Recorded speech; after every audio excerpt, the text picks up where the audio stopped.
Bonjour et bienvenue dans cette vidéo qui parle de la perspective. Alors, ici nous avons deux formes de perspectives qui sont représentées.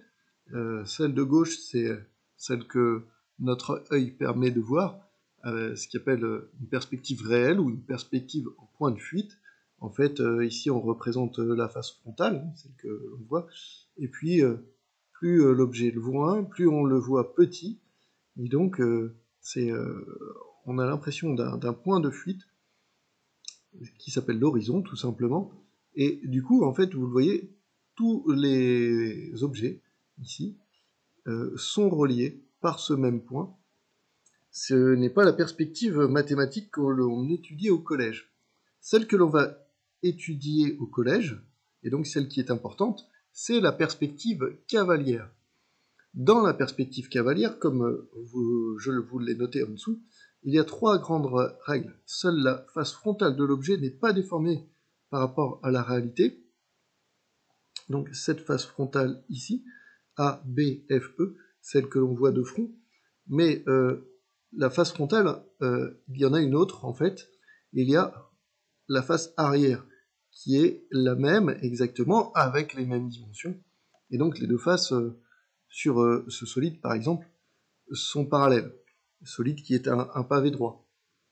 Les arêtes obliques, qu'on appelle les fuyantes, ici, BC, AD, EH et FG, ici, se dirigent toutes vers la même direction. Elles sont donc parallèles dans cet exemple, puisque on parle d'un parallélépipède à rectangle, et vous savez que les faces du parallélépipède à rectangle, les faces opposées, sont parallèles. Donc si dans la réalité BC et AD sont parallèles, si FG et BC sont parallèles, si EH et AD sont parallèles, alors dans la représentation en perspective cavalière, elles restent parallèles. Selon un angle de fuite, alors l'angle de fuite, ça va être l'angle BAD, ou l'horizontale ici avec BC. On prendra plutôt BAD ici, puisqu'on arrive bien à repérer l'angle de fuite. Et on essaye de le mettre entre 30 et 45 degrés idéalement. Il y a des techniques de représentation en perspective cavalière, dont je vais parler un petit peu après, qui permettent aussi d'avoir un angle de fuite qui correspond à ce qui est attendu. Et puis dernière chose, les arêtes cachées, elles sont représentées en pointillés. Qu'est-ce qu'on appelle une arête cachée? Eh bien c'est si on voit le solide, en fait c'est quelque chose qu'on ne verrait pas en voyant le solide. S'il y avait un trou, on ne pourrait pas voir.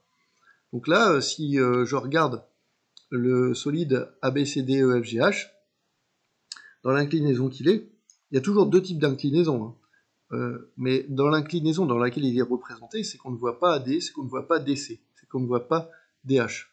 Donc il n'y a pas de... Tout ça, c'est pour signifier que c'est caché, on le voit en pointillé.